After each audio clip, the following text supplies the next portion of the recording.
Afiwè was so nervous about her interview that she didn't notice she wasn't alone in the elevator. She'd been muttering about market strategies and quarterly reports for a solid 3 minutes before she looked up and saw him. A man in the corner, phone in hand, definitely listening to every anxious word coming out of her mouth. Her face burned with embarrassment. This was it. The worst moment of the worst morning of her life. Except the man didn't laugh at her. He didn't ignore her either. Instead, he asked her one simple question that completely changed how she thought about the interview. They talked for 10 minutes. He gave her advice she'd remember for years. Then the elevator opened and he left without introducing himself. Afiwè felt strangely ready. She walked into the interview room, sat down, looked up, and her stomach dropped straight through the floor. The helpful stranger from the elevator was Ji-hyun. And he wasn't just any employee. He was the director, her interviewer, the man who'd just heard her confess every single fear she'd planned to hide. If you've ever wished you could take back words the moment they left your mouth, you're going to feel every second of what happens next. Because Afiwè's elevator confession wasn't just embarrassing, it was about to become the most complicated moment of her entire life. And the worst part? She had no idea what she'd just started. Let's go back to that morning, the one that changed everything. Afiwè was talking to herself in an elevator when she realized she wasn't alone. The man standing in the corner didn't look up from his phone, but she knew he'd heard everything. Every nervous word about quarterly reports and market penetration strategies. Every stuttered answer she'd been practicing for the last 10 minutes. Her face burned. She wanted to disappear. She pressed herself against the opposite wall and stared at the floor numbers lighting up one by one. 12, 13, 14. This building had 30 floors. She was headed to 27. This was going to be the longest elevator ride of her life. The man finally looked up. "You missed something," he said. Afiwè blinked. "Excuse me?" "Your answer about adaptability. You focused on language skills." "That's obvious. Everyone expects foreigners to talk about language barriers." He slipped his phone into his pocket. "What did you actually adapt to? The real things. The uncomfortable ones." She stared at him. He was serious. "I don't know what you mean," she said. "Yes, you do." He leaned against the elevator wall. "You've been in Seoul for 2 years. You learned Korean. You got a degree. But what did you have to unlearn about yourself to survive here?" The question hit differently than anything she'd prepared for. Afiwè opened her mouth, then closed it. "That," he said, pointing at her. "That pause. That's your real answer. I can't just stand there saying nothing in an interview. Then say what you're thinking right now." "Right now I'm thinking you're very nosy for a stranger in an elevator." He smiled. Actually smiled. "Fair enough." The elevator hummed upward. 18, 19, 20. "You want honesty?" Afiwè said. "Fine." I had to unlearn the idea that working twice as hard means getting the same result. Back home, I thought effort equaled opportunity. Here, I learned that effort plus the right passport plus the right last name plus a little bit of luck might get you a call back. She hadn't meant to say all that. But once she started, the words just came. I had to unlearn shame about asking for help. I had to unlearn the belief that I could do everything alone. I had to learn how to smile at people who've never seen someone who looks like me as anything other than a curiosity. She crossed her arms. "Is that what they want to hear?" "No," the man said, "but it's true. And truth is more interesting than rehearsed answers." 23, 24. "Easy for you to say," Afiwè muttered. "You're not the one whose visa depends on this interview." His expression shifted. Something flickered there. Sympathy maybe, or understanding. She couldn't tell. "What are you most afraid they'll ask?" he said. "Why I want to work here. Because my real answer is that I don't have another choice. This is my last option before I have to leave Korea." "Then don't say that." "Obviously. I mean, don't make it about desperation. Make it about what you'll do when you're not desperate anymore." He tilted his head. "What do you actually want to do if you get this job?" Afiwè hesitated. No one had asked her that. Not her friends. Not her family back in Togo. Not even herself, really. "I want to prove I belong here," she said quietly. Not as someone's diversity hire. Not as the foreign employee they can point to. I want to do work that matters, work that people remember. The man nodded slowly. Then say that. 27. The elevator doors slid open. Good luck, he said. Afiwè stepped out, then turned back. Thank you, really. I don't know why you helped me, but thank you. You helped yourself. I just asked questions. He pressed a button. The doors began to close. And for what it's worth, you're going to do fine. The elevator disappeared. Afiwè stood in the hallway, heart still racing, mind buzzing with everything that just happened. She checked her phone. 15 minutes until her interview. She found the restroom and checked her reflection, fixed her hair, reapplied her lipstick, took 3 deep breaths. She could do this. She walked into the office suite and gave her name to the receptionist. The woman smiled politely and gestured to a waiting area. Afiwè sat down. 2 other candidates were already there. Both Korean, both dressed impeccably, both looking significantly calmer than she felt. She pulled out her notebook and skimmed her prepared answers one more time, but the stranger's words kept echoing in her head. Truth is more interesting than rehearsed answers. Miss Cossey? Afiwè looked up. A woman in a gray blazer stood at the doorway. They're ready for you. This was it. She followed the woman down a quiet hallway, past glass offices and conference rooms, past employees who glanced up briefly before returning to their screens. The woman stopped at a door and knocked twice. Come in, a voice called from inside. The woman opened the door and stepped aside. Afiwè walked in, and her entire body went cold. Sitting at the table, hands folded, expression completely neutral, was the man from the elevator. No. No. He looked up and met her eyes. No recognition, no acknowledgement, nothing. Please, sit down, he said, gesturing to the chair across from him. Afiwè's legs moved on autopilot. She sat. She placed her folder on the table. She tried to keep her hands steady. There were 2 other people in the room, a woman with glasses taking notes, a man in his 50s flipping through papers, but Afiwè could only stare at the stranger who wasn't a stranger. I'm Director Ji-hyun, he said. This is Manager Choi and Director Lim. Thank you for coming today. Her throat was dry. Thank you for having me. If you're hooked and want to see what happens when your elevator small talk turns into a full-blown job interview, stick around. This story is about to get very complicated, very fast. Manager Choi spoke first. She asked standard questions. Educational background, previous internships, language proficiency. Afiwè answered as best as she could, but she kept glancing at Ji-hyun. He hadn't looked at her once. He was reading something on his tablet, occasionally making notes, acting like they'd never met. Was he going to pretend the whole thing didn't happen? Director Lim leaned forward. Your resume is impressive, Miss Cossey. But I have to ask, why Korea? You studied in France. You could have pursued opportunities there. Here it was, the question she'd practiced a dozen different ways. But Ji-hyun's words came back. Don't make it about desperation. I came to Korea because I wanted to challenge myself somewhere I had no safety net, Afiwè said. In France, I had connections. I had a community. Here, I had to build everything from scratch. And I know that sounds difficult, and it was, but it also taught me faster than any classroom could. I learned how to communicate across language gaps. I learned how to read situations where I didn't understand every word being said. I learned how to make myself valuable in spaces that weren't designed for me. She paused. If you hire me, you're not getting someone who needs their hand held. You're getting someone who already knows how to survive uncomfortable situations. And in business, that's half the battle. Manager Choi's pen stopped moving. Director Lim nodded slowly.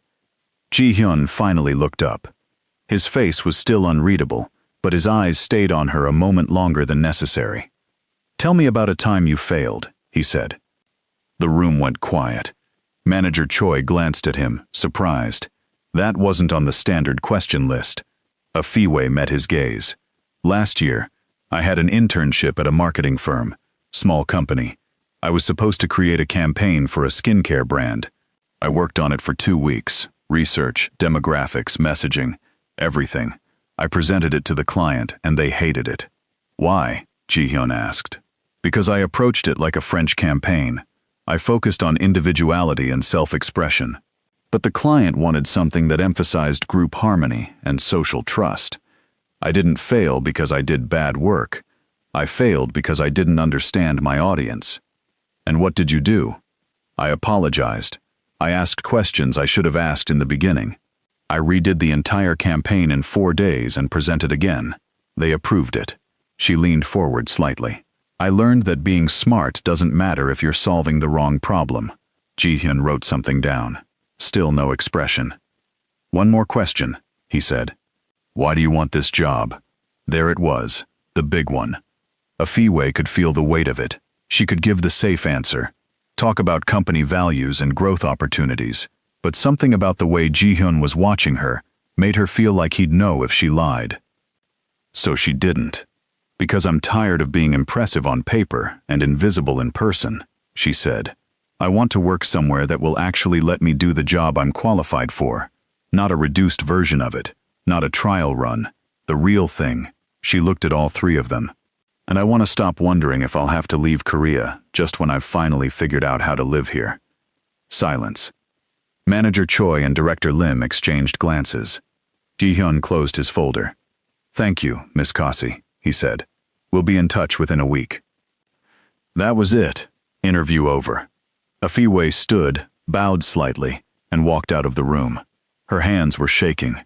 She didn't know if that went well, or if she'd just torched her last chance by being too honest. She made it to the elevator and pressed the button. The doors opened. Empty this time. She stepped inside and let out a long breath. The doors started to close. A hand stopped them. Ji-hyun stepped in. Afiwè's heart jumped into her throat. The doors closed. It was just the two of them. Again. You did well, he said quietly. You didn't recognize me in there. I couldn't. Why not? He glanced at the floor numbers. Because if I acknowledged that we spoke earlier, the others would question whether the interview was fair. It's better this way. Better for who? He looked at her then. Really looked at her. For you. The elevator stopped on the 15th floor. The doors opened. A woman started to step in, saw Ji-hyun, and quickly said, I'll take the next one. The doors closed again. Did you mean what you said? Ji-hyun asked. About wanting to do work that matters? Yes. Good. He pressed a button and the elevator stopped between floors. Afiwè's pulse spiked. Because if you get this job, it won't be easy. People will assume you got it for the wrong reasons. They'll watch you closer than they watch anyone else. You'll have to be better, faster, and smarter, just to be considered equal. I already do that every day. I know. He started the elevator again. That's why I'm going to recommend they hire you. Afiwè stared at him. What? You're exactly what this company needs. Someone who doesn't say what they think we want to hear. The elevator reached the ground floor. The doors opened. But if you take this job, Miss Kasi, don't expect me to go easy on you. I meant what I said. I need to see who you are when you stop rehearsing. He stepped out. Afiwè didn't move. Are you coming? He said, turning back. She snapped out of it and hurried after him, but he was already walking away, phone to his ear, back in whatever world directors lived in.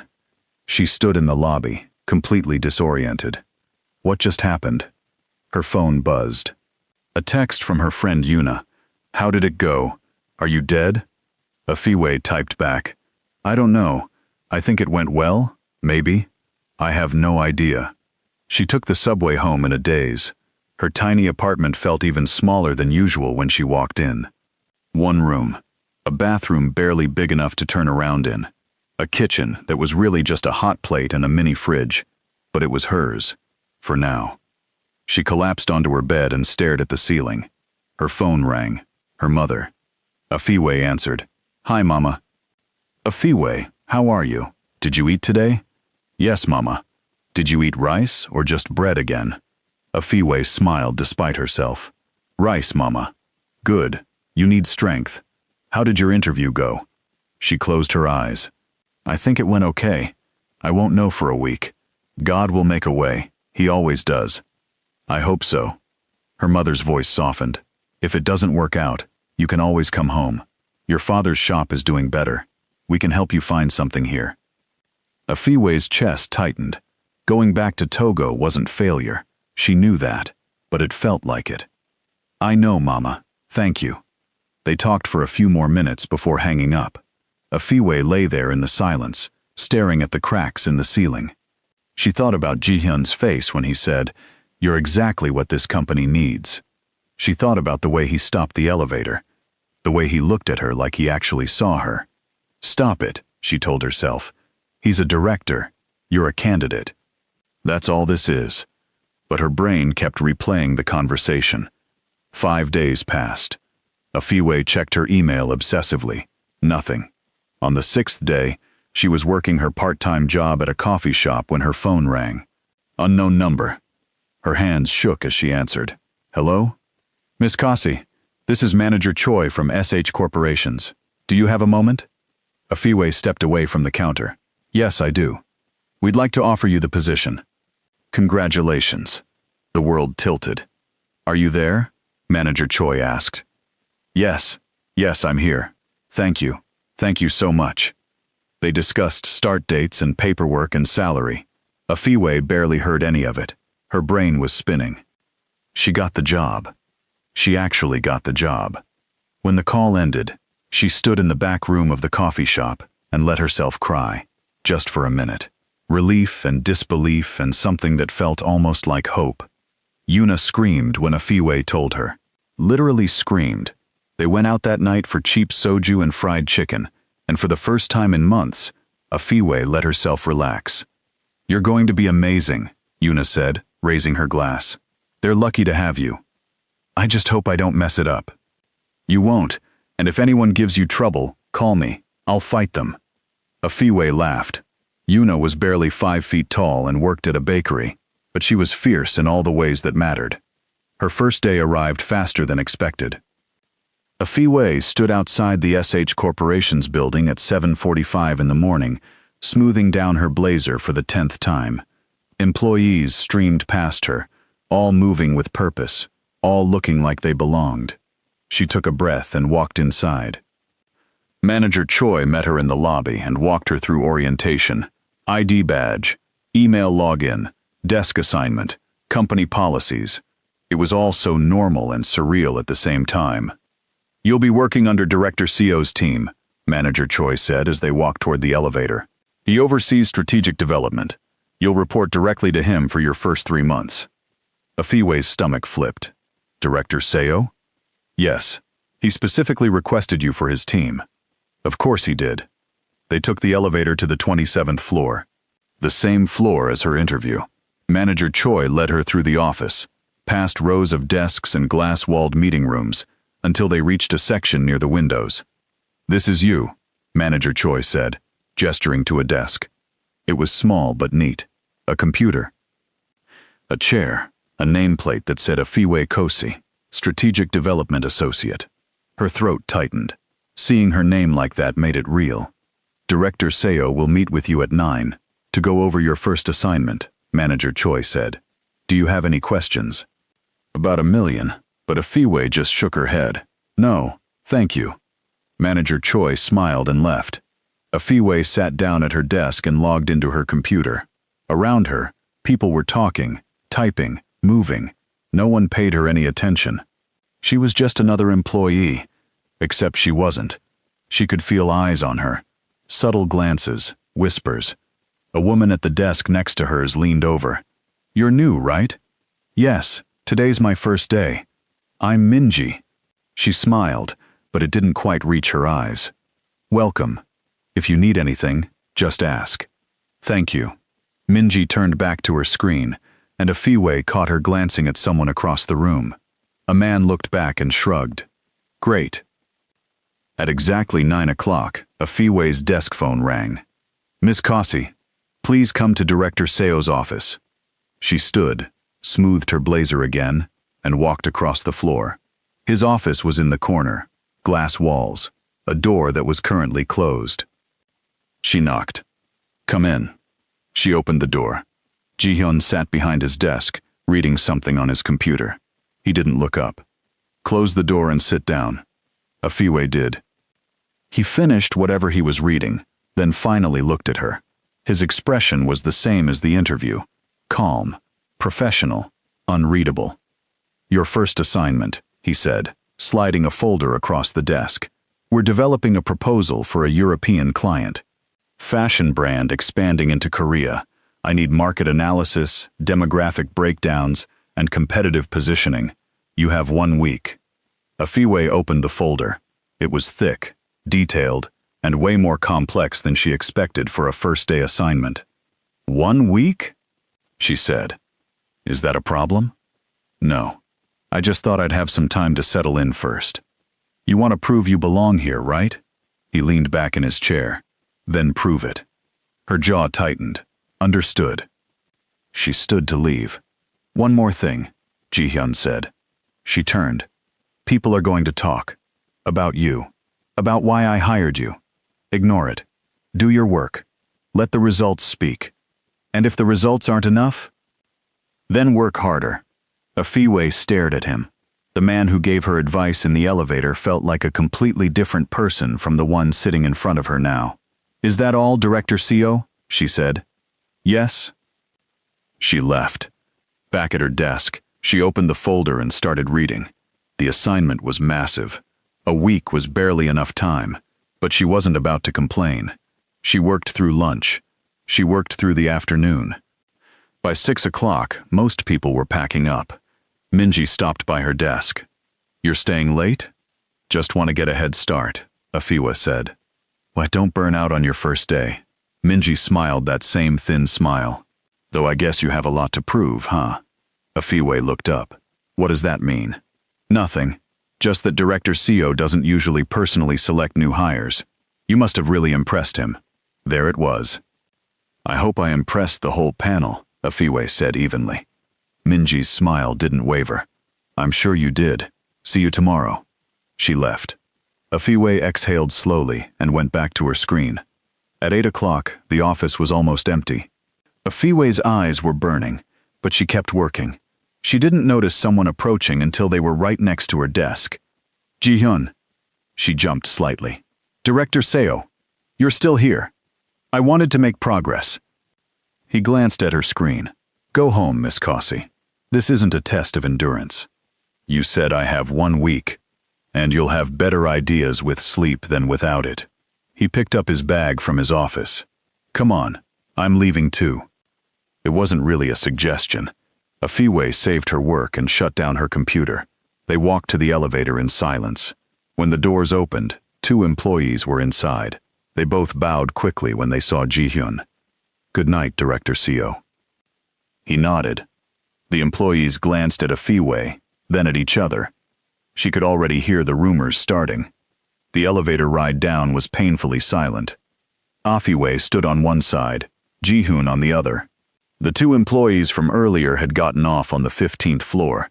Now it was just them again. She could feel the questions piling up in her throat. Why did you specifically request me for your team? Why are you acting like we're strangers? What exactly do you want from me? But she didn't ask any of them. The elevator reached the lobby. The doors opened. Good work today, Ji-hyun said, and walked away. Afiwè stood there, frustration bubbling under her skin. Good work today? She'd barely started. He was the one who told her to go home. She took the subway back to her apartment, collapsed on her bed, and stared at her phone. Yuna had texted. First day survival status? Afiwè typed back. Alive. Barely. That bad? That complicated. She didn't elaborate. How could she explain that her boss was the same person who helped her in the elevator? That he was treating her like a complete stranger in front of everyone else? That she couldn't tell if he was protecting her or testing her? The next morning, Afiwè arrived at 7:30. She wanted to get ahead before anyone else showed up. But when she stepped off the elevator, the lights were already on. Ji-hyun was at his desk. Of course he was. She went to her own desk and got to work. By the time other employees started arriving at 8:30, she'd already made significant progress on the market analysis. Minji arrived with coffee and a bright smile. Morning. Morning, Afiwè said. Wow, you're here early. Trying to make a good impression. Minji laughed. I think you already did that. She glanced toward Ji-hyun's office. Director Seo never personally mentors new hires. You're lucky. There was that word again. Lucky. Afiwè forced a smile. I'm grateful for the opportunity. I'm sure you are. Minji sat at her desk and logged in. Just so you know, people are curious about you. It's not every day we get someone from. Where are you from again? Togo. Right, Togo. Most international hires are from the US or Europe. You're kind of a mystery. I'm really not that interesting. Oh, I think you are. Minji's smile didn't falter.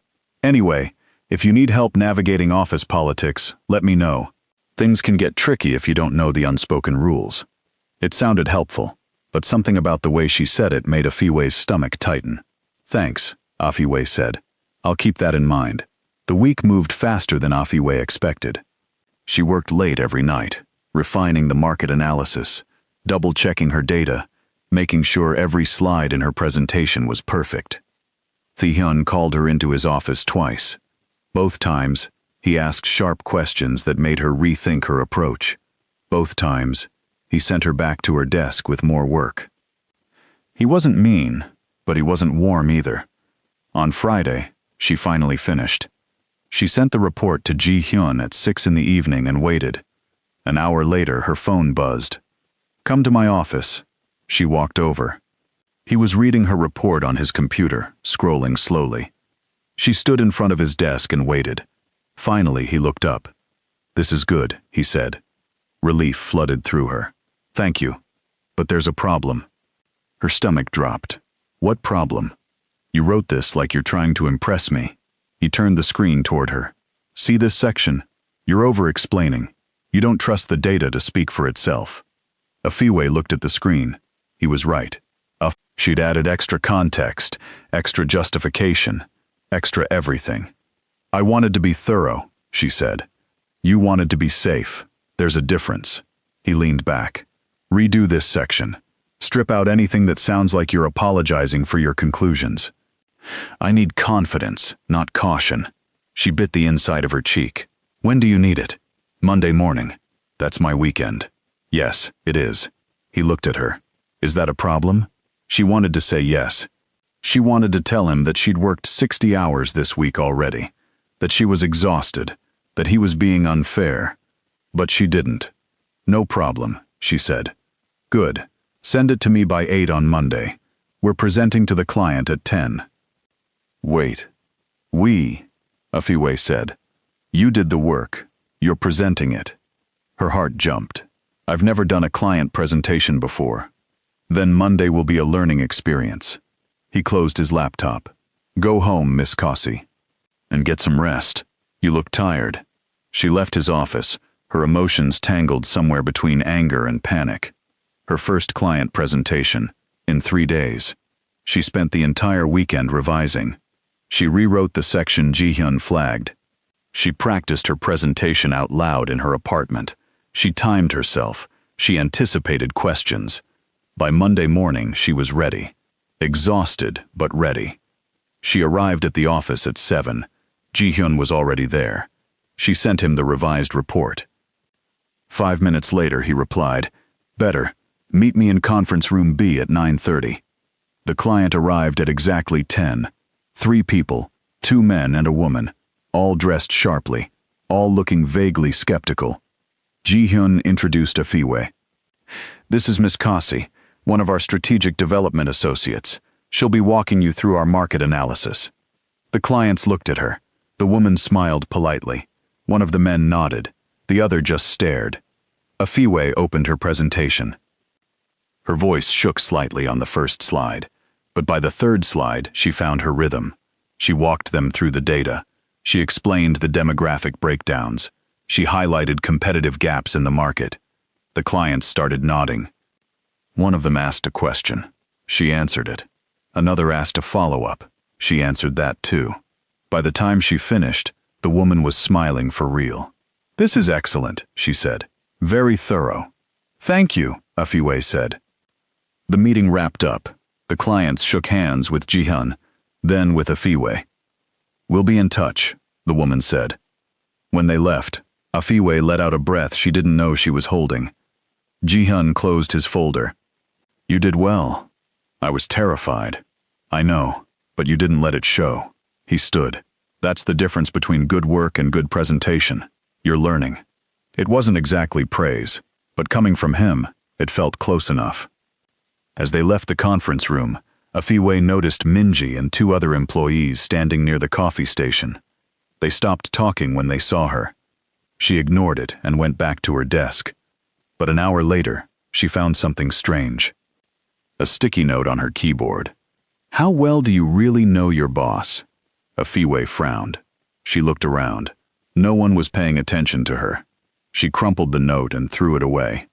Probably just office weirdness. But the next day, there was another one. This time, tucked inside a report on her desk. "Why do you think he hired you?" Her skin prickled. She looked around again. Minji was on a phone call. 2 desks over, a guy named Jun was typing. Across the room, another woman was printing something. No one seemed suspicious. Afiwè threw the second note away too, but this time, unease settled in her chest. Someone was watching her. Over the next 2 weeks, Afiwè tried to focus on work. She got assigned to another project, then another. Ji-hyun kept piling on tasks, each one harder than the last. But he also started noticing things. Small things. One afternoon, Afiwè skipped lunch because she was buried in research. At 3 o'clock, a sandwich appeared on her desk. She looked up. Ji-hyun was walking back to his office. "Director Seo?" she called. He paused. You need to eat," he said, and kept walking. Another time, she was struggling with a Korean document full of legal terms she didn't understand. She was too embarrassed to ask anyone for help. But the next morning, she found an annotated version on her desk with translations in the margins. Ji-hyun's handwriting. And then there was the meeting. Afiwè had worked on a proposal with another team member, a guy named Hwan. They presented it together. But when their manager praised the idea, Hwan smiled and said, "Thank you. I thought it would be a good angle." He didn't mention Afiwè at all. She sat there, stunned. After the meeting, she went back to her desk, furious and helpless.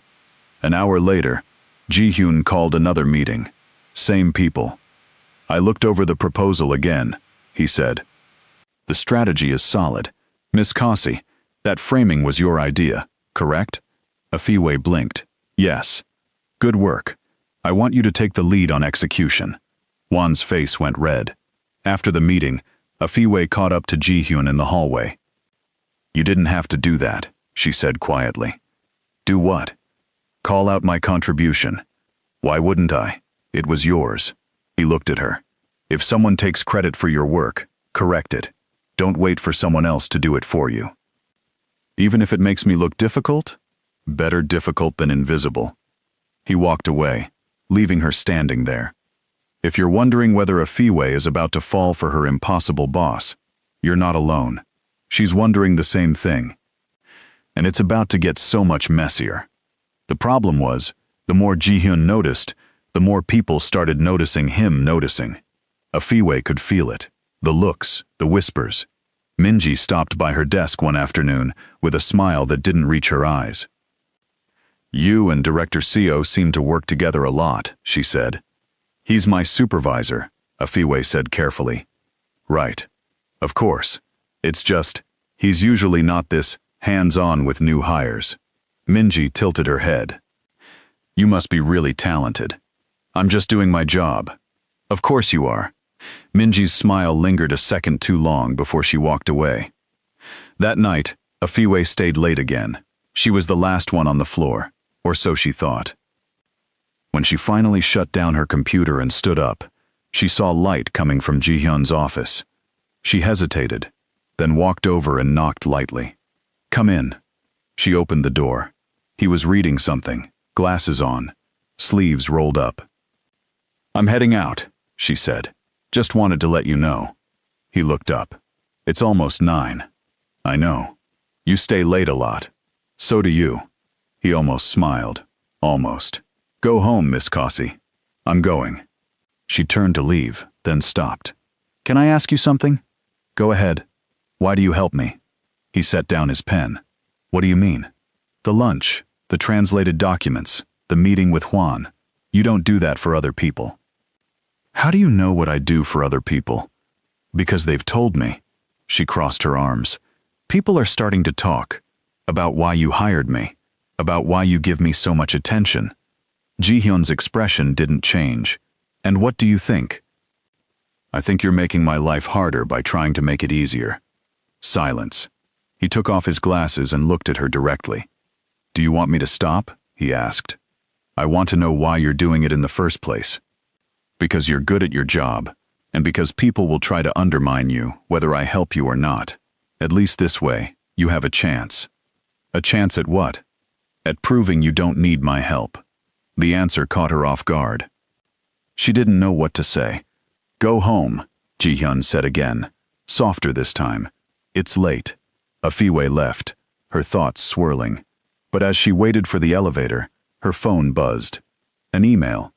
From an address she didn't recognize. The subject line made her blood run cold. You should ask him about her. She opened it. The body of the email had only one sentence.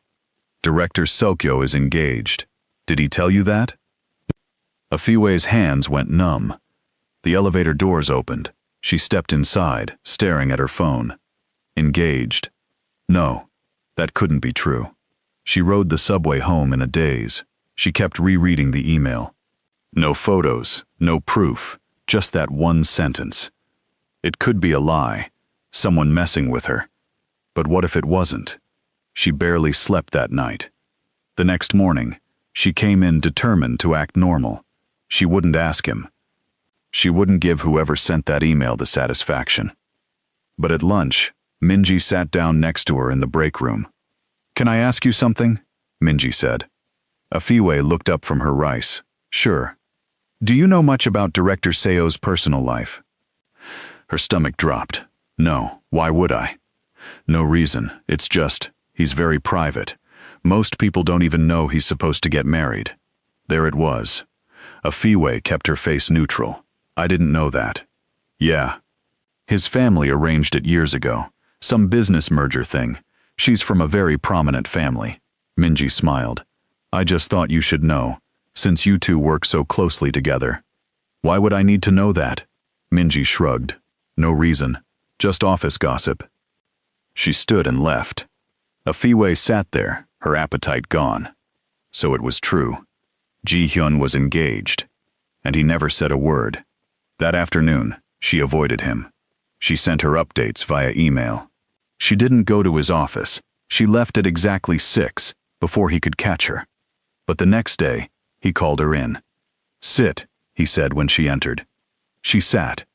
You've been avoiding me, he said. I've been busy. No, you've been avoiding me. Why? She met his eyes. Are you engaged? His expression shifted, just barely, but she saw it. Who told you that? He asked. Does it matter? He was quiet for a long moment. It's complicated, he finally said. That's not an answer. My family has expectations. There's an arrangement, but I haven't agreed to anything. Does she know that? Ji-hyun's jaw tightened. It's not what you think. You don't know what I think. Then tell me. Afiwè stood. I think you should have told me, before people started using it to make me look like I'm stupid. Afiwè. It was the first time he'd used her first name. She stopped. I didn't tell you because it's not real, he said quietly. The engagement, the arrangement, none of it. I've been trying to get out of it for 2 years. And have you? Not yet. She laughed bitterly. Great. This has nothing to do with you. It has everything to do with me. She turned to face him.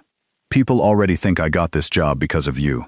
Now they're going to think I'm here because I'm involved with you. And the worst part? I can't even defend myself without looking guilty.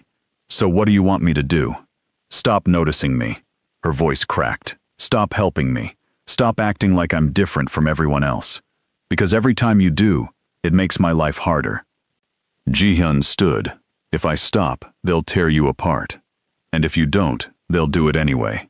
At least if you stop, I'll have my dignity. Silence stretched between them. Finally, Ji-hyun nodded. Fine, if that's what you want. It is. She left his office, her chest tight, her eyes burning. She made it back to her desk before the tears started. She blinked them away quickly, hoping no one saw. But across the room, Minji was watching. And she was smiling. The next 2 weeks were brutal. Ji-hyun kept his distance. No more lunches on her desk. No more translated documents. No more correcting people who took credit for her work. He treated her exactly like everyone else. Which meant he barely treated her at all. Afiwè told herself this was what she wanted, but it felt like punishment. And the rumors didn't stop. If anything, they got worse. She started hearing whispers in the bathroom, seeing people look away when she walked past, finding her ideas suddenly questioned in meetings. One afternoon, a senior manager called her into his office. "Miss Cossey, I've been hearing some concerns," he said. Her heart sank. What concerns? "About your relationship with Director Seoul. There is no relationship. He's my supervisor." "Of course, but perception matters, and people are talking. People always talk." "True, but when it affects team morale, it becomes my problem." He folded his hands. "I'm not accusing you of anything. I just think it would be wise for you to maintain some distance, professionally speaking." "I have been." "Good. Let's keep it that way." She left his office, humiliation burning through her. This was exactly what she'd been afraid of. That night, she went home and cried for the first time since moving to Korea. Not because she was sad, because she was so angry she didn't know what else to do. Her phone buzzed. Another email from the anonymous address. "Ask him why he really hired you. It wasn't because of your resume." She deleted it. But the damage was already done. The next morning, Afiwè made a decision. She was going to request a transfer. Different team, different supervisor, different everything. She drafted the email to HR and stared at it for 20 minutes. Her finger hovered over the send button. Then her desk phone rang. "Miss Cossey, please come to conference room A." She frowned. She didn't have any meetings scheduled. She walked to the conference room and opened the door. Inside were Ji-hyun, Manager Choi, and the senior manager who'd called her in yesterday. Her stomach turned to ice. "Sit down, please," Manager Choi said. Afiwè sat. "We need to address some concerns that have been brought to our attention," Manager Choi said carefully. "There have been allegations about your conduct." "What allegations?" The senior manager slid a printed email across the table. Afiwè read it. It was from an anonymous sender. It claimed that she and Ji-hyun were having an inappropriate relationship, that she'd used it to get hired, that she was receiving preferential treatment. Her hands shook. "This is a lie. We're not making any accusations," Manager Choi said, "but we have to investigate." "Investigate what? There's nothing to investigate." "Then you won't mind answering some questions." For the next 30 minutes, they asked her everything: how she got the job, how often she met with Ji-hyun, whether they'd ever met outside of work. She answered honestly, but every answer felt like a trap. Ji-hyun sat there the entire time, silent. Finally, Manager Choi said, "Thank you, Miss Cossey. We'll follow up once we've completed our review." "What does that mean?" "It means you should continue your work as normal, but avoid any situations that could be misinterpreted." Afiwè looked at Ji-hyun. He still wasn't looking at her. She stood and left. She made it to the bathroom before her hands started shaking so hard she had to grip the sink. Someone was trying to destroy her, and she had no idea who, or how to stop them. Afiwè didn't go back to her desk. She couldn't, not with everyone staring, not with the whispers following her like shadows. She grabbed her bag and left the building. She walked for an hour with no destination, just moving, trying to breathe through the rage and helplessness sitting on her chest. Her phone rang. "Yuna," she answered. "Hey, you sound terrible. What happened?"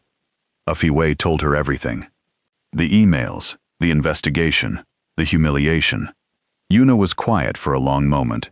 Then she said, "I'm going to find whoever's doing this. and make them regret being born. Despite everything, Afiwè almost smiled. Get in line. Are you going to quit? I don't know.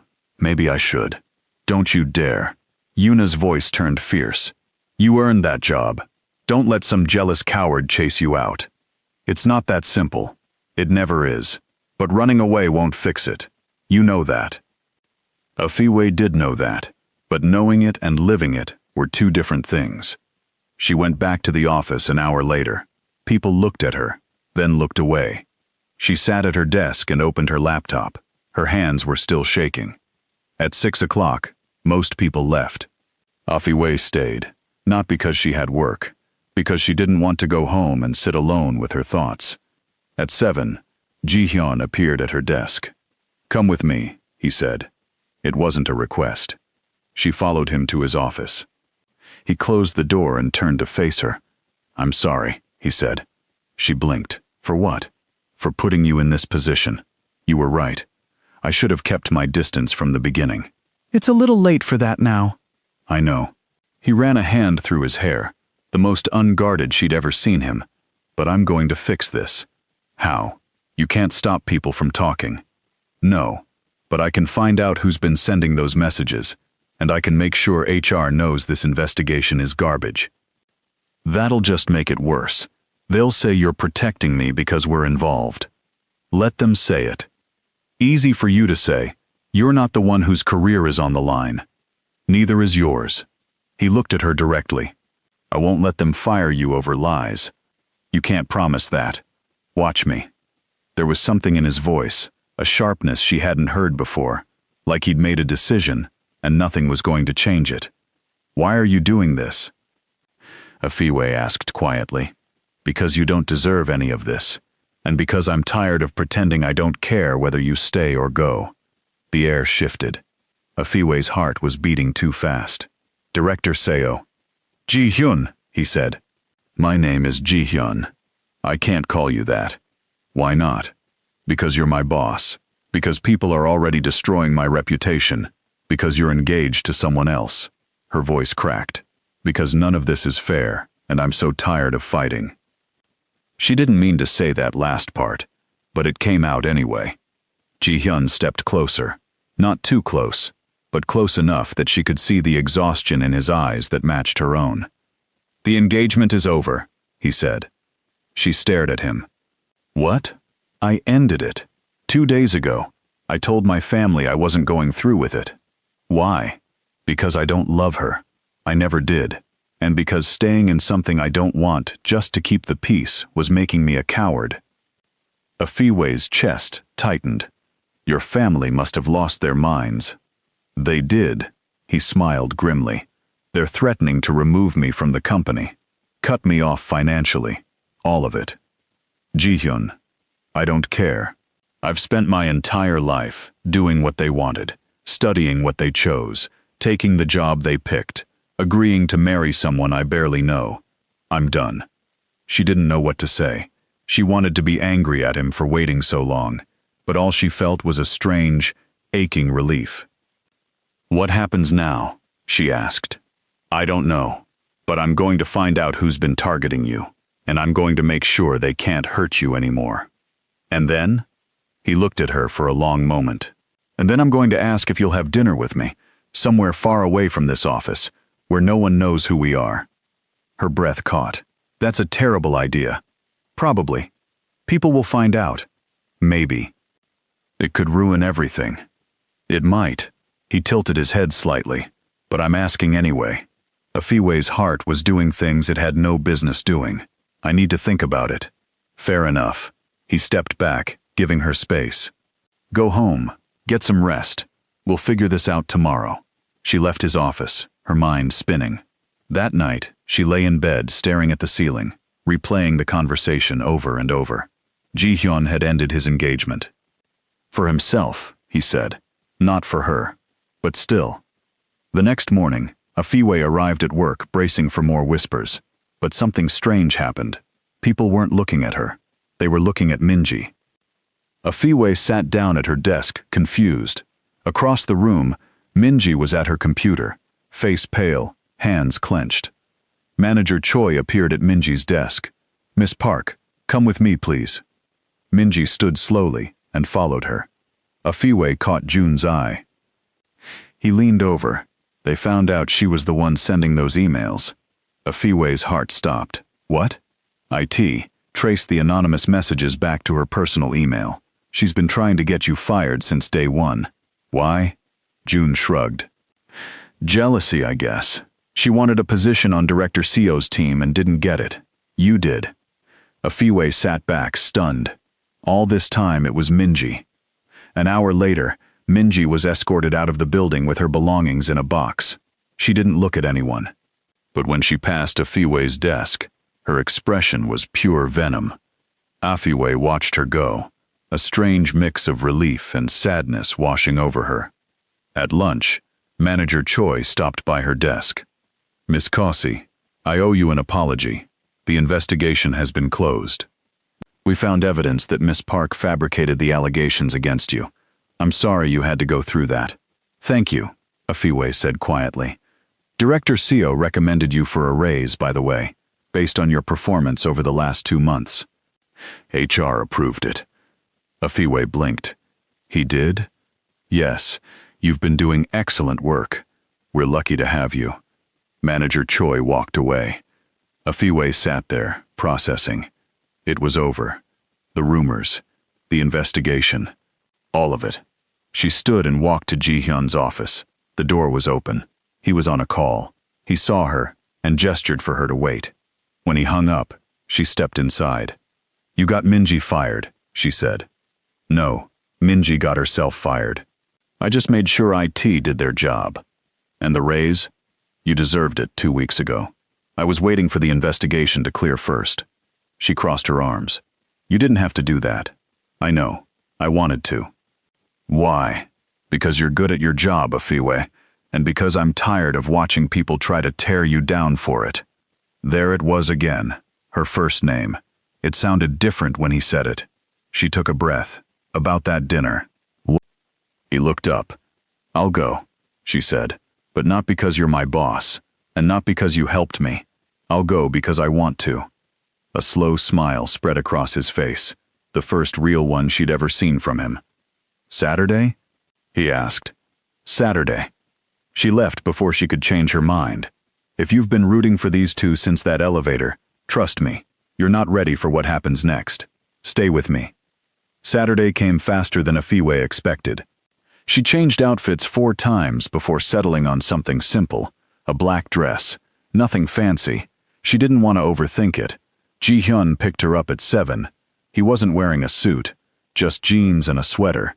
It made him look younger, less untouchable. "You look nice," he said.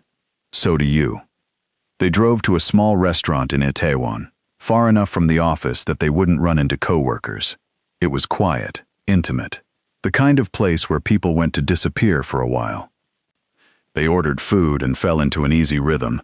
Conversation flowed in a way it never had at work. He asked about Togo. She asked about his family.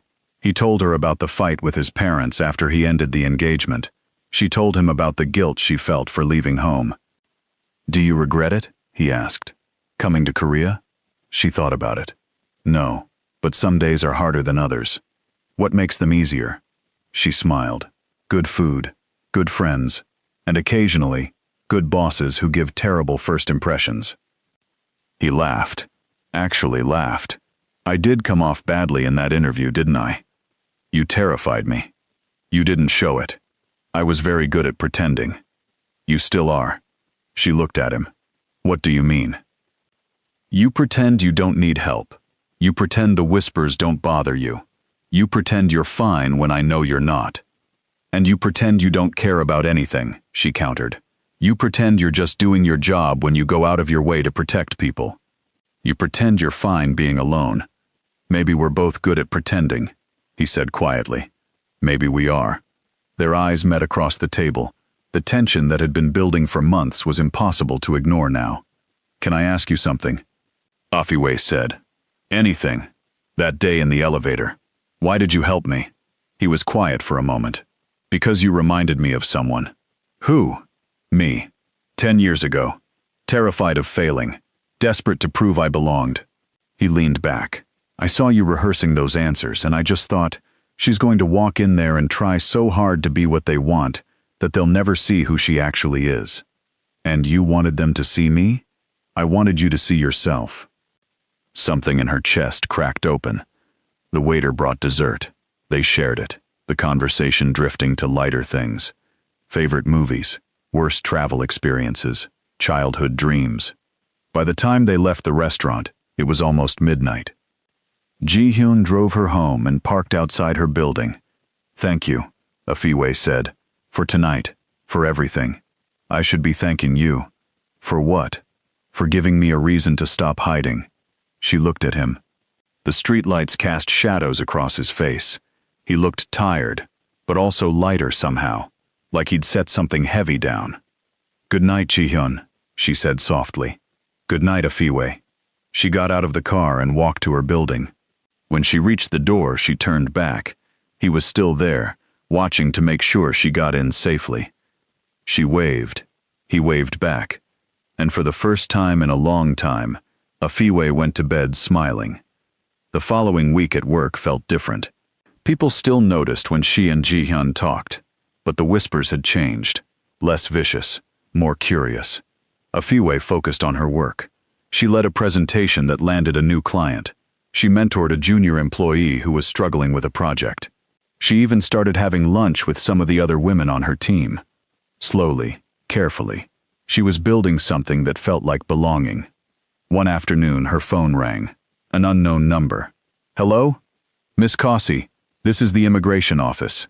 We're calling about your visa extension. Her stomach dropped. She'd applied 2 months ago but hadn't heard anything. Yes, she said carefully. Your extension has been approved. You'll receive the documents in the mail within 2 weeks. Relief hit her so hard she almost laughed. Thank you. Thank you so much. She hung up and sat there, staring at her desk. She could stay. She didn't have to leave Korea. She didn't have to start over somewhere else. She could stay. That evening, she waited until most people had left, then went to Ji-hyun's office. He looked up when she walked in. Everything okay? My visa got approved. His face broke into a smile. That's incredible.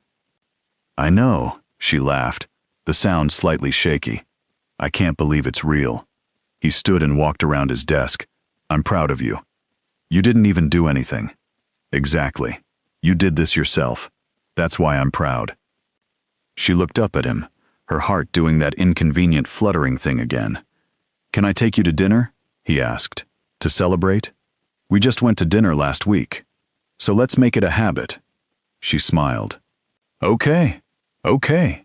They went to a different restaurant this time, and then another one the week after, and then it stopped being about celebrating anything and started being just because they wanted to. People at work started to figure it out. But this time, Afiwè didn't care. She wasn't hiding. Neither was Ji-hyun. One evening, after a particularly long day, they ended up in the elevator together, the same elevator where they'd first met. The doors closed. Afiwè leaned against the wall. Do you remember what you asked me that first day? What I was afraid they'd ask in the interview? And what did I say? You said you were afraid they'd ask why you wanted the job, because your real answer was that you didn't have another choice. She smiled. And now? Now? If someone asked me today why I stay, what would I say? He looked at her. What would you say? I'd say I stay because I built something here, something that matters, something that's mine. She paused. And because the people I care about are here. The elevator slowed as it reached the ground floor. Afiwè, Ji-hyun said. Yeah? I'm one of those people, right? She looked at him. What do you think? I think I've been wanting to hear you say it for 3 months. The elevator stopped. The doors started to open. Yes, Afiwè said. You're one of those people. Ji-hyun smiled. The doors opened fully. But neither of them moved. We should probably get out of the elevator, Afiwè said. Probably. But he was still looking at her. Ji-hyun. I know. He stepped forward, closing the distance between them. I just need to say something first. What? I'm going to kiss you, but only if you want me to. Her heart stopped, then started again, twice as fast. "That's against company policy," she said. "I know. People will definitely talk. They already do. It could complicate everything. It already has." He reached up and tucked a strand of hair behind her ear. "So? Do you want me to?" She looked at him. This man who'd terrified her in an interview, who'd challenged her, pushed her, protected her when she didn't ask for it, and stepped back when she did, who'd risked his family, and his career, and his carefully controlled life, just to stop pretending. "Yes," she whispered. He kissed her, softly, carefully, like he'd been thinking about it for a long time and wanted to get it right. When they pulled apart, Afiwè was smiling. "That was very unprofessional," she said. "Completely inappropriate. We're going to get in so much trouble. Worth it." The elevator doors started to close. Ji-hyun stuck his hand out and stopped them. They stepped out into the lobby, and for the first time, Afiwè didn't care who saw them. 3 months later, things had settled into a new normal. Ji-hyun's family still wasn't happy. His mother called occasionally, asking pointed questions about his future. But she'd stopped issuing ultimatums. His father had even asked to meet Afiwè, though that hadn't happened yet. At work, Afiwè had been promoted. She was leading her own projects now, building her own team. People respected her work. Some even came to her for advice. She and Ji-hyun were careful. No public displays at the office. No obvious favoritism. But people knew. And slowly, most of them stopped caring. One Saturday morning, Afiwè's phone rang. Her mother. "Hi, Mama. Afiwè, how are you?" "I'm good. Really good, actually. You sound happy." "I am." Her mother was quiet for a moment. "Is there someone?" Afiwè smiled. "Yes, Mama, there is. Tell me about him." So she did.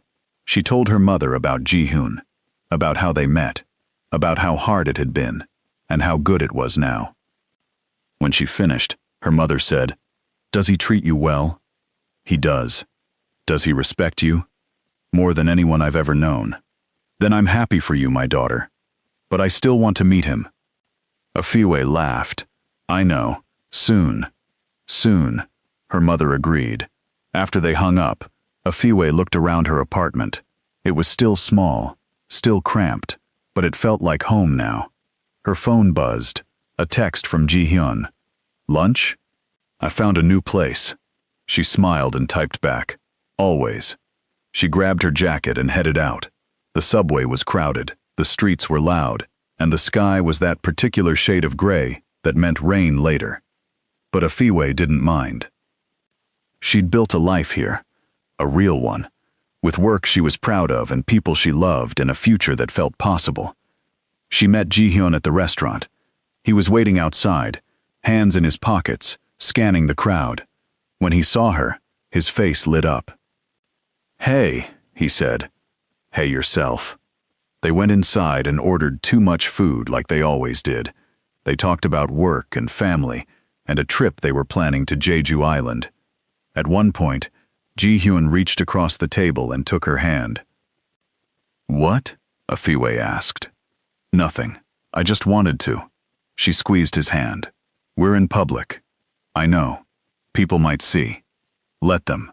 She smiled. "You've changed." "So have you. Good change or bad change? The best kind." He leaned back. "The kind where you stop pretending to be smaller than you are." "I learned from someone very annoying." He laughed.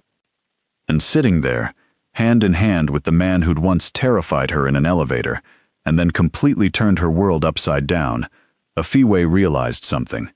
She was happy. Not perfectly happy, not without complications or challenges or hard days. But happy. And that was enough.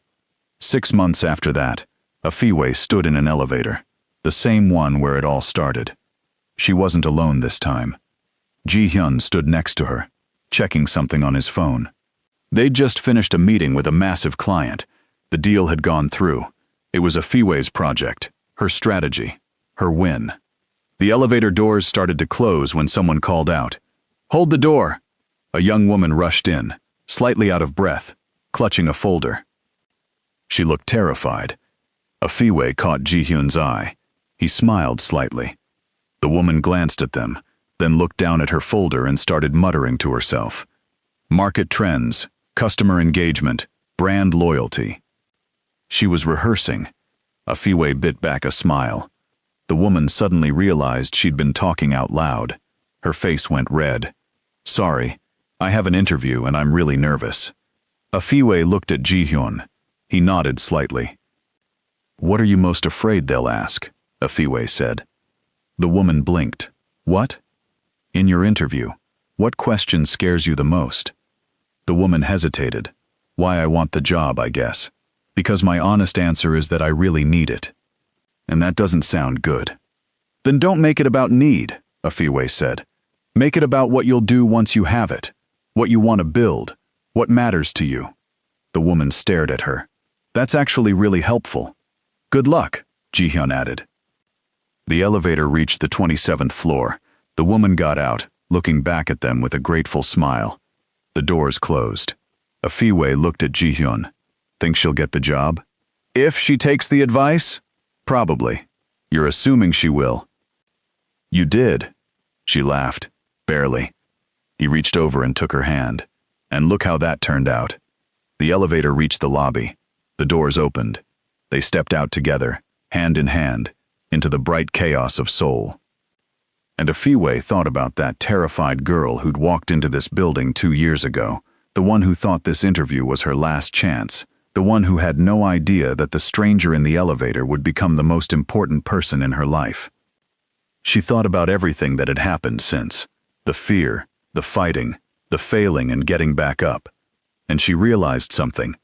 That elevator ride hadn't just changed her career. It had changed everything.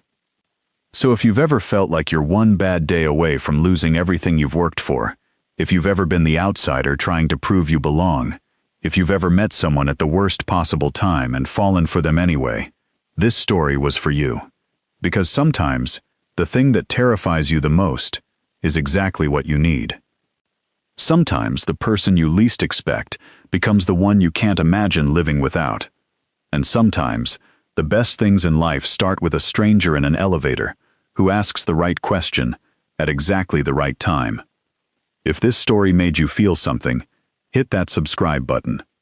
Share it with someone who needs to hear it. And remember, your story isn't over yet. The best parts might still be waiting in an elevator you haven't stepped into yet. Thanks for sticking with me until the end. Now go out there and stop rehearsing your life. Start living it.